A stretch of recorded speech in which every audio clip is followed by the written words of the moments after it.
বিসমিল্লাহির রহমানির রহিম। দাঁড়ানো না থাকে আর মেম্বারের ডান পাশে আমরা চলাচল বন্ধ করে দিই। আল্লাহ তাআলা আমাদেরকে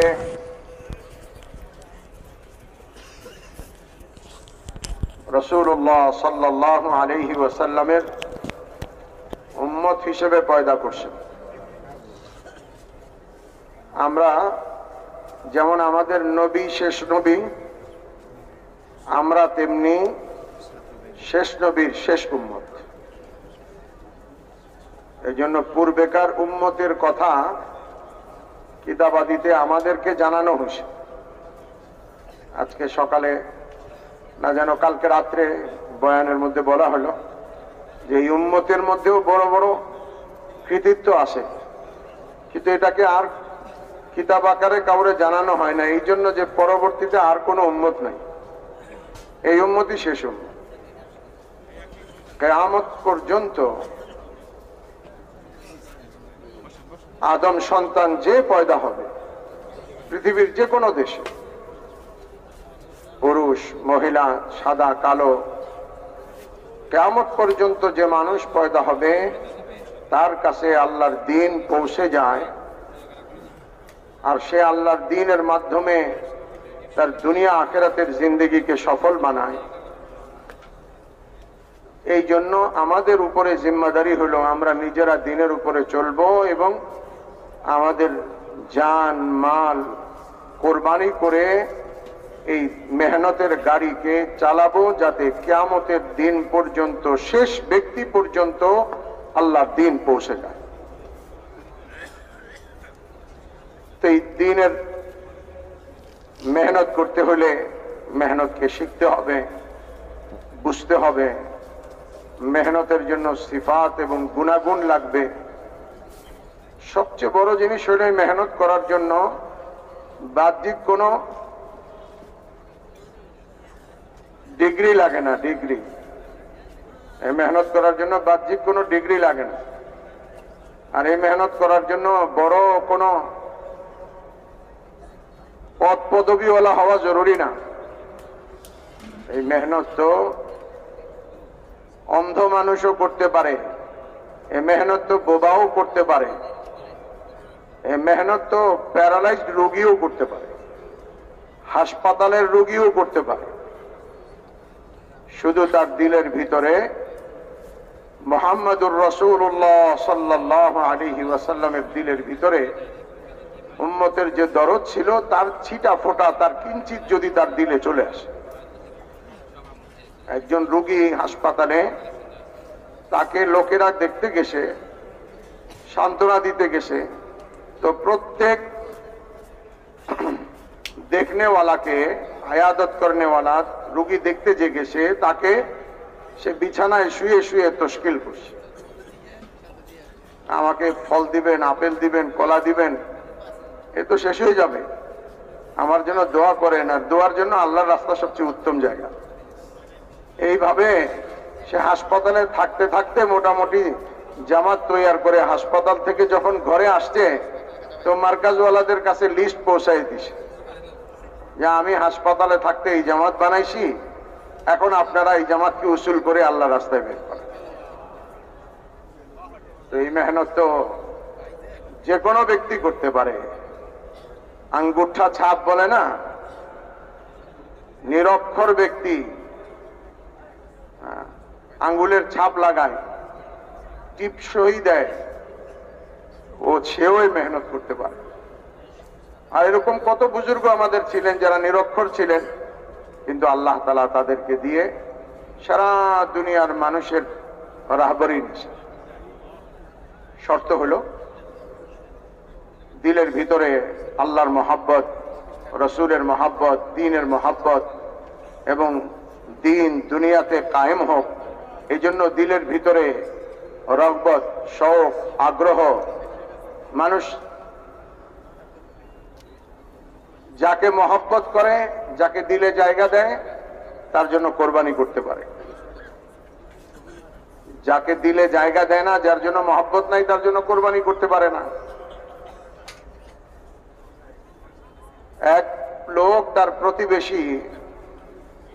প্রতিবেশীর বাচ্চা অসুস্থ। তো তাকে বলছে যে প্রতিবেশী তো বাচ্চার জন্য সারা রাত জাগছে হাসপাতালে, আপনি একটু পারেন রাত্রে জাগেন? না না, আমার তো অনেক ঘুম, অনেক শরীর খারাপ, পারবো না। প্রতিবেশী তো হাসপাতালে তার বাচ্চার জন্য লাখ টাকা খরচ করছে, তো আপনি 1000 খরচ করেন? বলে না না, আমার বড় অসুবিধা, এই মুহূর্তে একটু টানাটানি চলতেছে, আমি তো পারবো না। কিন্তু পরক্ষণেই যখন তার বাচ্চা অসুস্থ হয়ে গেছে, এখন সে 1 রাত না 3 রাত জাগতেছে, আর হাসপাতালে 1 লাখ না কয়েক লাখ খরচ করছে। এখন তারে জিজ্ঞাসা করছে, ভাই আপনি রাত জাগতে তৈরি হইলেন না এর আগে, যে আপনার শরীর খারাপ, তো এখন 3 রাত কিভাবে জাগলেন? আর আপনাকে আগে 1000 খরচ করতে বলা হয়েছে, আপনি তৈরি ছিলেন না, এখন কয়েক লাখ কেমনে খরচ করলেন? বলে আরে ভাই, আগে যার কথা বলছেন সে তো আমার প্রতিবেশীর বাচ্চা, আর এখন যার জন্য খরচ করছি, যার জন্য রাত জাগছি, সে তো আমার বাচ্চা। উর্দুতে একটা কাহাওয়াত আছে, প্রবাদ আছে, अपना बच्चा रोए तो दिल में दर्द, दूसरे का बच्चा रोए तो सर में दर्द। নিজের বাচ্চা কানলে কলিজায় ব্যথা লাগে, আর আরেকজনের বাচ্চা কানলে মাথায় ব্যথা লাগে। মাথা ব্যথা মানে কি? বিরক্তি লাগে। আর কলিজায় ব্যথা মানে কি? মায়া লাগে। বাচ্চা তো দুইটা দেখতে একরকমই, বয়সও একই, রোগও একই, কিন্তু একটা আমার আর একটা আমার না, প্রতিবেশী। তো মেরে মোহতারাম আজিজ দোস্ত, আল্লাহ করে আমাদের চাকরিকে আমার চাকরি, দোকানকে আমার দোকান, বাড়িকে আমার বাড়ি, পরিবারকে আমার পরিবার মনে করতে পারছি, কিন্তু মেহনতটাকে আমরা এখনো আমার মেহনত মনে করতে পারি না। এই জন্য আমার চাকরির জন্য 20 বছর যাবৎ শীত, গ্রীষ্ম, বর্ষা, সুস্থতা অসুস্থতা সত্ত্বেও অফিসে যাওয়া বন্ধ হয় নাই, দোকান খোলা বন্ধ হয় নাই, কারো কাছে কোনো শেকায়তও নাই, অভিযোগও নাই। আমি রোজানা দোকান খুলতেছি, চাকরিতে যাচ্ছি, কৃষিকাজে যাচ্ছি। তো মেরে মোহতারাম আজিজ দোস্ত, কারো কাছে কোনো অভিযোগ নাই, কিন্তু আমাদের মেহনতটাকে আমরা আমার মনে করতে পারি না। এই জন্য একদিন করলে দ্বিতীয় দিন ক্লান্ত হয়ে যায়, আর অপরের কাঁধে দিতে চেষ্টা করি। কিয়ামত পর্যন্ত আদম সন্তান যে পয়দা হবে পৃথিবীর যে কোনো দেশে, পুরুষ মহিলা সাদা কালো, কিয়ামত পর্যন্ত যে মানুষ পয়দা হবে তার কাছে আল্লাহর দ্বীন পৌঁছে যায়, আর সে আল্লাহর দ্বীনের মাধ্যমে তার দুনিয়া আখিরাতের জিন্দেগিকে সফল বানায়। এই জন্য আমাদের উপরে জিম্মাদারি হলো আমরা নিজেরা দ্বীনের উপরে চলবো এবং আমাদের জান মাল কোরবানি করে এই মেহনতের গাড়িকে চালাবো, যাতে কিয়ামতের দিন পর্যন্ত শেষ ব্যক্তি পর্যন্ত আল্লাহর দ্বীন পৌঁছে যায়। তো এই দ্বীনের মেহনত করতে হলে মেহনতকে শিখতে হবে, বুঝতে হবে। মেহনতের জন্য সিফাত এবং গুণাগুণ লাগবে। সবচেয়ে বড় জিনিস হলো মেহনত করার জন্য বাহ্যিক কোনো ডিগ্রি লাগে না। ডিগ্রি, এই মেহনত করার জন্য বাহ্যিক কোনো ডিগ্রি লাগে না। আর এই মেহনত করার জন্য বড় কোনো পদ পদবীওয়ালা হওয়া জরুরি না। এই মেহনত তো অন্ধ মানুষও করতে পারে, এই মেহনত তো বোবাও করতে পারে, এই মেহনত তো প্যারালাইজড রোগীও করতে পারে, হাসপাতালের রোগীও করতে পারে। শুধু তার দিলের ভিতরে মুহাম্মাদুর রাসূলুল্লাহ সাল্লাল্লাহু আলাইহি ওয়াসাল্লামের দিলের ভিতরে উম্মতের যে দরদ ছিল তার ছিটা ফোঁটা, তার কিঞ্চিত যদি তার দিলে চলে আসে। একজন রোগী হাসপাতালে, তাকে লোকেরা দেখতে গেছে, সান্ত্বনা দিতে গেছে, তো প্রত্যেক দেখনেওয়ালাকে, আয়াদত করনেওয়ালা রোগী দেখতে যে গেছে তাকে সে বিছানায় শুয়ে শুয়ে তশকিল করছে, আমাকে ফল দিবেন, আপেল দিবেন, কলা দিবেন, এ তো শেষ হয়ে যাবে, আমার জন্য দোয়া করেন। আর দোয়ার জন্য আল্লাহর রাস্তা সবচেয়ে উত্তম জায়গা। এইভাবে সে হাসপাতালে থাকতে থাকতে মোটামুটি জামাত তৈয়ার করে হাসপাতাল থেকে যখন ঘরে আসছে, তো মার্কাজওয়ালাদের কাছে লিস্ট পৌঁছাই দিছে যে আমি হাসপাতালে থাকতে এই জামাত বানাইছি, এখন আপনারা এই জামাতকে উসুল করে আল্লাহ রাস্তায় বের করেন। তো এই মেহনত তো যে কোনো ব্যক্তি করতে পারে। আঙ্গুঠা ছাপ বলে না, নিরক্ষর ব্যক্তি আঙ্গুলের ছাপ লাগায়, টিপ সহি দেয়, সেও মেহনত করতে পারে। আর এরকম কত বুজুর্গ আমাদের ছিলেন যারা নিরক্ষর ছিলেন, কিন্তু আল্লাহ তাআলা তাদেরকে দিয়ে সারা দুনিয়ার মানুষের রাহবরি নিয়েছেন। শর্ত হলো দিলের ভিতরে আল্লাহর মহাব্বত, রসুলের মহাব্বত, দ্বীনের মহাব্বত, এবং দ্বীন দুনিয়াতে কায়েম হোক, এই জন্য দিলের ভিতরে রগবত, শৌক, আগ্রহ। মানুষ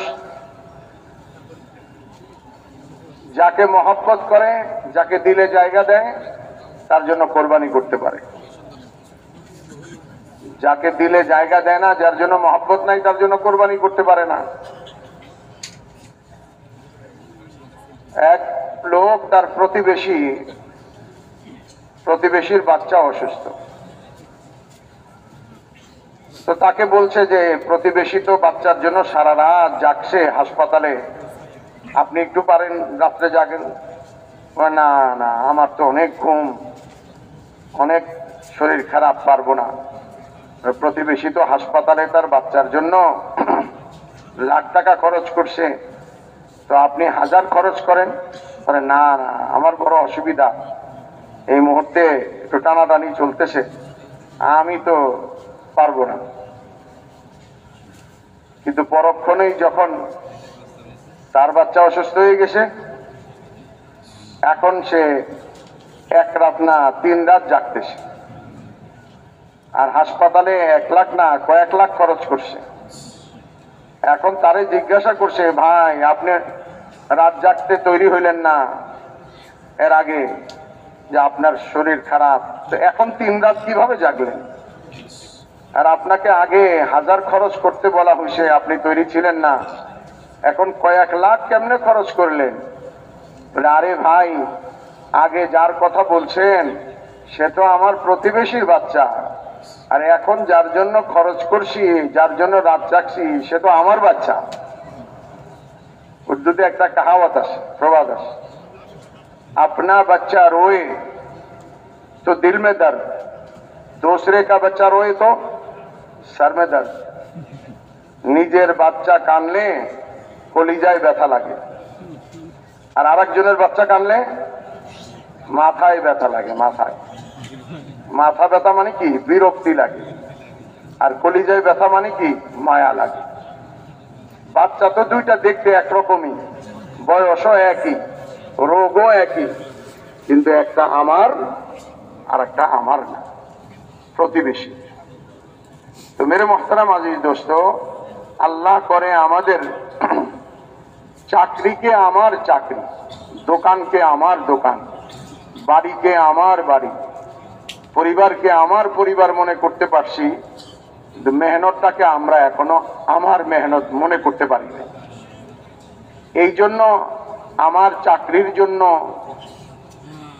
20 বছর যাবৎ শীত, গ্রীষ্ম, বর্ষা, সুস্থতা অসুস্থতা সত্ত্বেও অফিসে যাওয়া বন্ধ হয় নাই, দোকান খোলা বন্ধ হয় নাই, কারো কাছে কোনো শেকায়তও নাই, অভিযোগও নাই।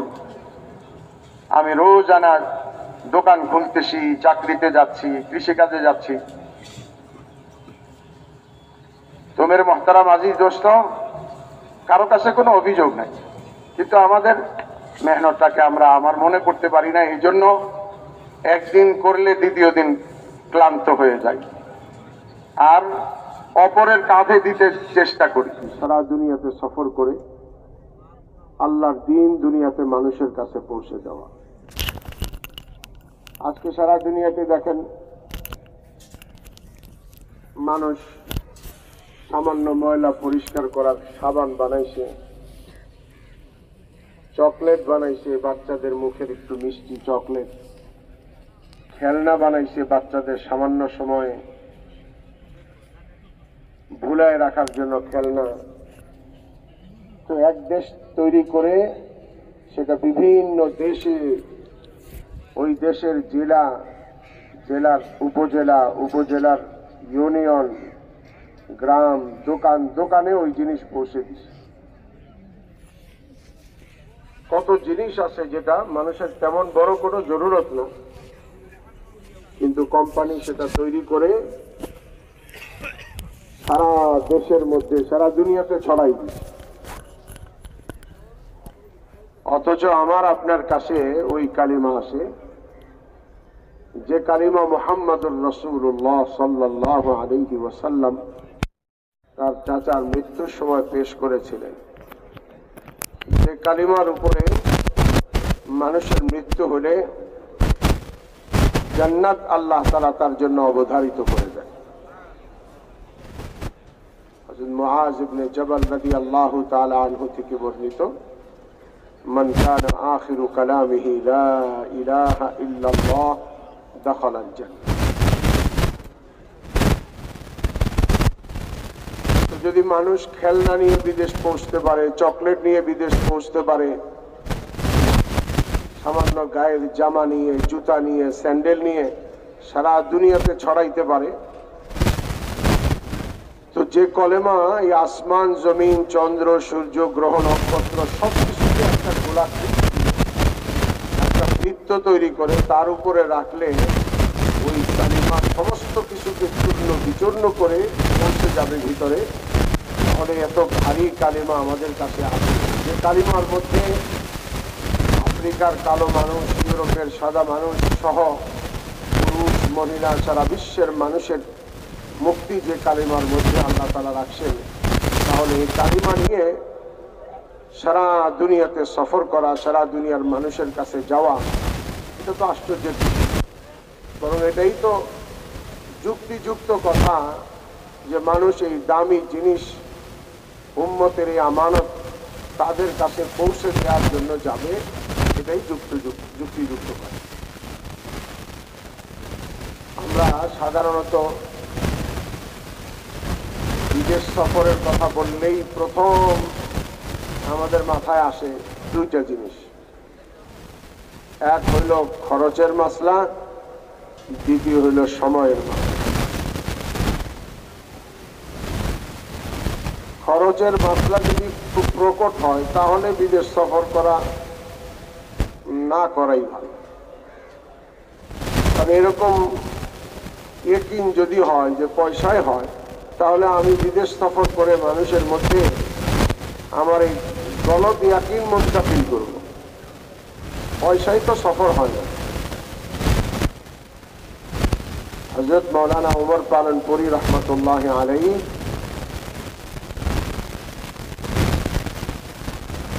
যিনি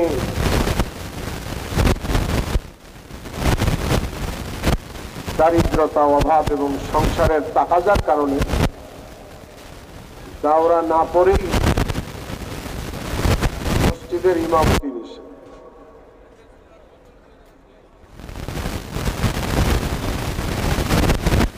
এক জামাত উনি বলতেন যে মানুষ তশকিল করলে আমরা বলতাম हमने जिंदगी दे दी और क्या चाहिए, আমরা তো জীবন দিয়ে দিছি, আর কি চাই। जैसे मौलवी बोलते हैं हम भी उसी तरह बोलते थे। একবার এক জামাত আসলো, ওই জামাতে এক বড় মিয়া ছিল, মানে বয়স্ক লোক। মানে উনি তশকিল করলেন, কিন্তু উনি কিভাবে করছেন, উনি আইসা আমাকে জিজ্ঞাসা করলেন, মৌলী সাহেব এক মাসলা পুছনা है। মৌলানা সাহেব একটা মাসলা জিজ্ঞাসা করলেন। উনি বলেন, আমি বললাম যে বলেন কি মাসলা।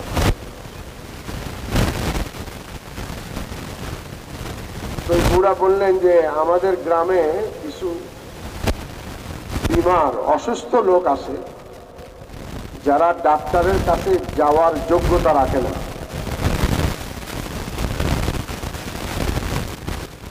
আর ডাক্তার আছে, তাকে যখন বলা হয় যে রোগী দেখতে চলেন,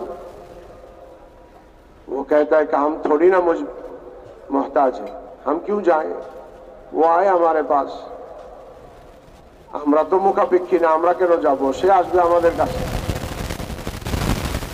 তো আপনি বলেন ওই ডাক্তারের জন্য ওই রোগীর কাছে যাওয়া জরুরি কিনা?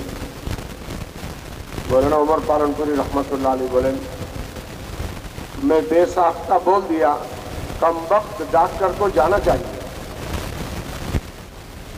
উনি বলেন, আমি জজবাই বলে ফেললাম, আকস্মিক ভাবে মুখ থেকে বের হয়ে গেল যে কম বক্ত ডাক্তারের তো যাওয়াই উচিত, রোগী আসতে যখন পারে না। আমি তো আর জানি না যে বুড়া আমার মাসলায় আমারে ফাঁসাইব। বুড়া আমারে বলল যে মৌলী সাহেব, আমাদের গ্রামে গঞ্জে মানুষ দিন থেকে দূরে, কলেমা থেকে দূরে, এরা অসুস্থ, ইমানের লাইনে বড্ড অসুস্থ, আর এরা তোমাদের কাছে আসতে চায়। তুমিও যদি না যাও তাহলে, তোমরা যদি না যাও তাহলে কেমন হবে? এই জন্য ভাই, এখন এই কথা শুরু হবে।